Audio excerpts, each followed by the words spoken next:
What if I told you this pop-up gets 229% more signups than this one? They have the same copy, the same design, and the same timing, yet one pulls in more than 3 times the amount of emails than the other. So what is the difference between them? Well, you see, most e-com brands don't realize that by the time the pop-up appears on the screen, customers already have their finger above the X sign ready to close it. So we made one change and we deleted the X. Pretty obvious, right? But while that makes it harder to close the pop-up form, it's secretly just a small piece of the reason why we managed to increase the opt-in rates by almost 230%. Because that change we made let us trigger a powerful effect I like to call forced choice framing. And once you understand all 3 steps to it, I promise you will know how to create more effective sign-up and pop-ups than 98% of email marketing agencies out there. And it all starts with step number 1. So what many e-com brands do wrong is they ask for too much in the pop-ups. They want your name, they want your phone number, they want your email address, gender, date of birth, all at once. And what happens is it makes the customer feel like they have to work to sign up, which completely kills conversions. So what smart brands do is they leverage commitment bias. So they start with a first page where it says, do you want X percentage off your first order? To which the customer can reply yes or no. And there's no email fields on this first page. Now you may ask, wouldn't more steps add friction and hurt signups? Well, the quite simple answer to that question is no. Because once the customer clicks yes in the first step, they have now committed. They want their percentage off on the first order. So in step 2, we can ask for their email address, and we can even have a step 3 where we ask for phone numbers. And now we're building the SMS list for SMS marketing. So this 2 or 3 step flow, it reduces resistance and it increases completion rate. And in the second point, I want to talk about identity framing, which is really the main reason why we saw a lift in 229% in email signups. We removed the button in the top right corner, but we still have to give the customer a way to opt out. We can't force them to sign up. So we added a button that didn't say no thanks. And this is what most brands do. They just put no or no thanks. And this is where they fail to leverage identity framing. You see, most people want to appear like they're smart. Of course we do. We're humans. And we act in line with our identity and especially our intelligence. So nobody wants to make a choice that makes them look dumb, right? So what we did was instead of writing no thanks or just no on this button, we wrote no, I'd rather pay full price. Now it's not even about a discount anymore. Now it's about staying smart and not missing out. And it's a lot more aggressive in a way, but it does work like a charm. And this is where I were until I ran the final A/B test where we really saw these boosts in opt-in rates. And this is what unlocked the forced choice framing effect, which let everything I previously talked about actually happen. And the final result was that the opt-in rates for the form increased to as large as almost 12%, which is a lot if you compare to other brands. So what is forced choice framing? Well, think of it like this. Why does placing 2 supermarkets next to each other boost sales of both? Well, because the question from the customer changes from should I shop or not to which supermarket should I shop at Target or at Walmart. So the customer's decision shifts from passive to active, and this is the same strategy that we implement in the pop-up forms. We don't let the users escape the question, right? So they have to make an active decision between yes, I want X percentage off, and no, I rather pay full price, which you can directly translate to yes, I'm smart versus no, I'm dumb. Plus, they feel like if they don't act now and take the offer, they will miss out, right? So we create that FOMO effect, the fear of missing out. So it's not just about removing the X, the exit or opt-out button, but it's about reframing the options for the customers, which boosts these conversions. So before we move on to the second step of the strategy, which is really the most important, I want to quickly let you know that we're opening up 5 spots for e-commerce brands doing at least 10K in revenue per month, where we give you a completely free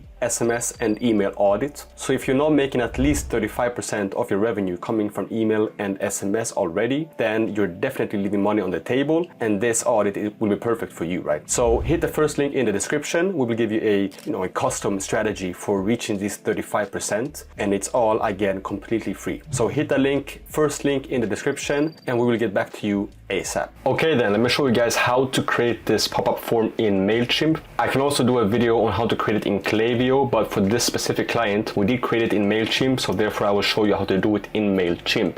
Now, if you want a video for Klaviyo as well, just drop a comment in the comments below, and I will definitely make that video. So as you can see here, these past 30 days, we have an opt-in rate of approximately, 9%. It's a small brand, a smaller brand that we're working with, but still the percentage shows, and it doesn't really matter how many visitors there are. If we can convert up to 10% of the visitors and then increase that amount of visitors each month, then that's perfect, right? Now the first thing you want to do when you open Mailchimp is to, you're going to be in the home section, so you want to go down to forms and click that. Now this is a beta, forms editor, but it is still a very good editor that Mailchimp have recently introduced. So we're going to use this for this video and for this example. So what you want to do is go to create pop-up form here in the top right corner, and here what you can do is you can select one of these and you will then see templates, right? So if you want to view all templates, you can also click here, but it will bring you to the same screen. So if I click discount and then continue, you will come to this template screen. You can still, you can see the consultation templates or the general newsletter templates, free shipping and so on. For this example, we're going to do the same sort of discount pop-up that we did for this brand, and I will use a template. So Mailchimp does offer quite a few different templates. Let me see here if we can select a specific one. Let me select this one, why not? Apply. And here the first thing I want to do is insert the name for it. So I'm just going to say test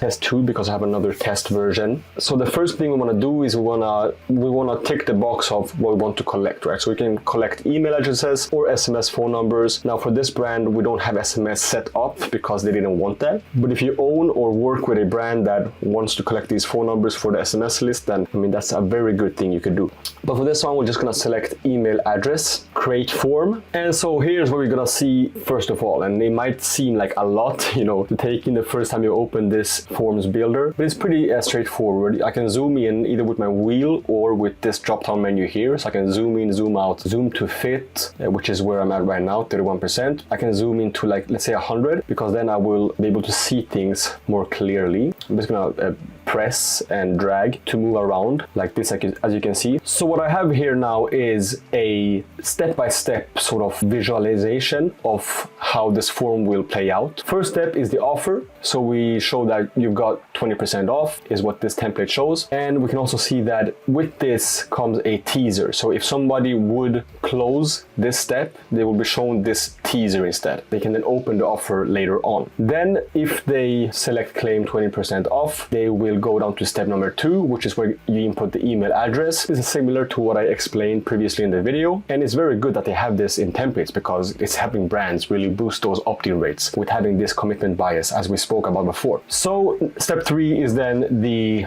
final step, saying thank you and showing the discount. Now we want to make some changes here. Actually, before we do that, we can see that this step 2 also, if you close it at step 2, you will also get this teaser in the bottom corner. So both these, as you can see here and as you can see here, both those lead to this teaser. Whereas if you have been given the discount, or if you have completed the step 1 and step 2, I should say, then you will go to step 3 instead. And if you close that down, you will be shown sort of the discount in the bottom like this instead of the teaser, since you have completed the form. So let's get to editing. So what we want to do here is really follow the steps I spoke about before, right? Because we want to create this form that I've spoken about. As we can see here, if I zoom into 100, it's a very good step 1, right? The only issue, as we spoke about before, is that this no thanks button shall not just say no thanks. It should say something like, no, I'd rather pay full price, or no, I want to pay full price, right? You decide yourself. We want to create that sort of fear of missing out. We want to make them really click this claim 20% off button. As you can see, if I edit it for the phone or the mobile version, it does automatically edit for the desktop version as well, which is very, very nice. Moving down to step number 2, as we can see here, if I zoom in again to 100%, we can see that we have a button here. And this is something that I didn't speak about before, but this button does say continue, and this is not good because this tells the person that there will be many more steps, or not many more steps, but there will be more steps, right? And of course I spoke before about how the commitment bias will overtake this friction of that there's too many steps, right? And that is true, but we can still lower the friction of there being many steps by just saying, instead of continue, we say claim discount. So I just press that and I type, and as you can see, then it does change. But as you can see there, I have changed it, and now it changed here as well.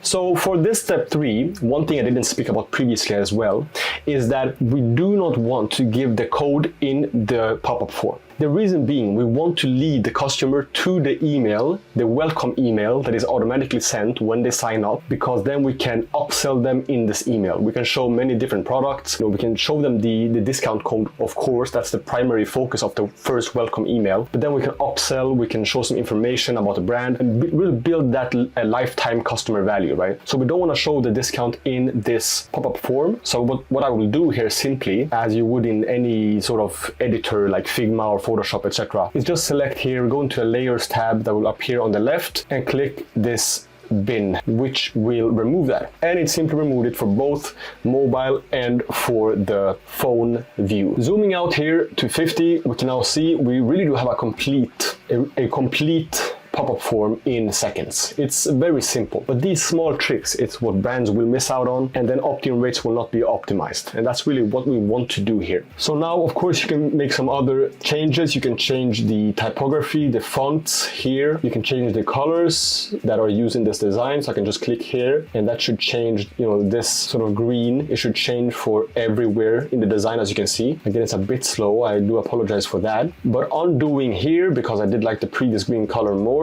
I am happy with this now, right? Let me zoom out completely to zoom to fit. And now you can see the entire process basically. And here you can add, you could add a fourth step, you could add a SMS sign up if you have that activated for your Mailchimp or Klaviyo account, etc. Here they will show some issues. Discount code on step 3 follow-up is not configured. So what I can see here is that this teaser does still show a discount code, which we don't want to. So we just follow these issues that need fixing, and I will select that discount container and remove it. And here I would change to for 20% off, find the code in your inbox, so something along those lines, right? Perfect. Now the final thing we want to do is, now as you may have noticed, there's one more step we have to do, and this is what we spoke about earlier in the video. We want to remove the X from step 1 and step 2. So what we do is we go to step 1, we simply select the X and we delete it here. And now should be just double check it's deleted for both. I will now move to step number 2 like this. Select the X here as well and delete that as well. And now we double check, is it removed? Yes, it is. Let me go zoom out a bit. And now for step number 3, we can also delete. It really doesn't matter here because you have already inserted all of their information, right? So, but we can delete it. It doesn't really matter. For this one, the teaser here, we can delete that X as well. Or sorry, we should not delete it because there's really no reason why to, right? So let's not delete that X there or on this teaser. And with that, we can now go to save and review. You can see as well that error was removed because we deleted the discount from the banner on step 3, right? Moving on, the final step here really is to just change the internal name you have for this. So I would just say test 2 because why not? Doesn't really matter. You would probably say something like welcome pop-up or something along those lines. Where should it show? So here I wouldn't change anything, but if you would change, if you have perhaps multiple landing pages and so on, but for this brand we only have the one Shopify website that is connected, so we're gonna save that as is. Who should see it? This is the targeting. So what you could select here is to show certain pop-ups for those who have placed an order or something along those lines. So if I click place an order, you can see there that you can select that. You can select it for all visitors, as you can see there, for already known visitors, but we're gonna select anonymous visitors and save that. Now this one is very interesting. How long should it be? What's the timing after somebody enters the website that they should see this pop-up? And what we've seen with multiple clients and different A/B tests is that around 6% is the best timing. So simply I will go time on page and I will click here and change this to 6 seconds and simply save that. And now why is that? Why is it 6 seconds that's perfect? Well, if it pops up after 1 or 2 seconds, it's almost like you're sort of just attacking the visitor with this pop-up form, right? As funny as that sounds, it's true. And if it takes 20 seconds or 30 or 15, it's almost too long. Now they started browsing. Now they don't want to be interrupted by a pop-up form, right? So 6 seconds is sort of in that sweet spot, which we have realized for multiple clients. So here you can edit the content. Again, if you click this button, you will come back to the editor, but we're of course happy with how this looks, so we can just click save and review again. Here we can cut because it's a bit slow, my computer, apologies. And here's where you can test anything from, timing. So this is what we have done. Then we have tested, for example, 2 seconds versus 6 and 6 seconds versus 15 and so on. You can test the contents. This is where we tested including the X button versus not including it, where we saw this 230% increase for this client. And then finally, you have advanced settings here at the bottom. If I just open that, you can see that you can have some rules. You can have some other settings that I wouldn't touch right now. If you guys want a video in more depth going through this Mailchimp editor and form builder, then just drop a comment in the comments below. For this video's sake and for keeping it simple, I will not do that right now. But this will work for a brand, just starting out with the pop-up form. You can of course go into the settings later and try and A/B test all different things. That's one of the things I love most about email marketing and digital marketing as a whole, is just A/B testing everything, because you really see how customers behave. It is very interesting. But nonetheless, what we can do now is click publish or schedule. Before that, you can preview it. Let me just show you how that looks. So I will click on preview here, and now I come onto the website here, and the website should load. There it has loaded, and now in 6 seconds time after loading, there you go, the pop-up form has popped up. And yeah, that's pretty much it. And now they have to click no, I'd rather pay full price to exit this pop-up form, because there's no X in the top corner, as you can see, which is perfect, because now they have to make this very active decision, right, between claim 20% off or no, I'd rather pay full price, which is perfect. So going back to the other tab, we can now publish or schedule. I will not do this for this brand because, we already have a form published for this brand, so I will not screw things up with that, right? But you can click here, publish now, or you click schedule, and you can decide to have it for a certain amount of days. Perhaps you want it for a certain date, like Mother's Day, on a certain pop-up form, and so on. So you can do a lot of things with Mailchimp's pop-up builder and pop-up form builder, which is why I love it so much, even if it's just the beta version right now. So there you have it, guys. If you found value in this video and you enjoyed it, make sure to subscribe, and I will definitely see you in the next video.